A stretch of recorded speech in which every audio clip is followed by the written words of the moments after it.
ফেব্রুয়ারি নির্বাচনে আওয়ামী লীগ অংশ নিতে পারবে না বলে জানিয়েছেন প্রধান উপদেষ্টার প্রেস সচিব শফিকুল আলম। শুক্রবার সকালে মাগুরার নবগঙ্গা পার্কে জুলাই আন্দোলনের শহীদদের স্মৃতিস্তম্ভ দেখার পর এই মন্তব্য করেন শফিকুল আলম। এ সময় তিনি আরও বলেন, জুলাই সনদ নিয়ে সব দল একমত হয়েছে। যে কটি দল এখনও স্বাক্ষর করেনি তাদেরও সম্মতি রয়েছে। জাতীয় ঐক্যমত্য কমিটির সিদ্ধান্ত অনুযায়ী গণভোট জাতীয় নির্বাচনের আগে বা পরে অনুষ্ঠিত হতে পারে। এ বিষয়ে সরকার এখন পর্যন্ত কোনো সিদ্ধান্ত নেয়নি। তিনি আরও বলেন, ফেব্রুয়ারিতে নির্বাচনের বিষয়ে সব দল এরই মধ্যে একমত হয়েছে। নির্বাচন নিয়ে সরকারের উপরে কোনো চাপ নেই। আরপিওতে না ভোট রাখার সিদ্ধান্ত হয়েছে। কোথাও একজন প্রার্থী থাকলে জনগণ না ভোট দিয়ে তাকে প্রত্যাখ্যান করার সুযোগ পাবে।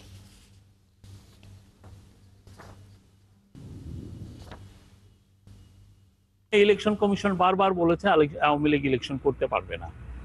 কোনো চাপ আছে নাকি সরকারের উপরে? কোনো ধরনের কোনো চাপ নাই, এতে দেশি বিদেশি কোনো ধরনের কোনো চাপ নাই। ফেব্রুয়ারি ইলেকশনের ব্যাপারে সব দল একসাথে আছেন, একই কাতারে আছেন। ফেব্রুয়ারির প্রথমার্ধে ইলেকশন হবে এবং ইলেকশন বাংলাদেশের ইতিহাসে অন্যতম বেস্ট ইলেকশন হবে। Peaceful, free, fair election, credible election হবে।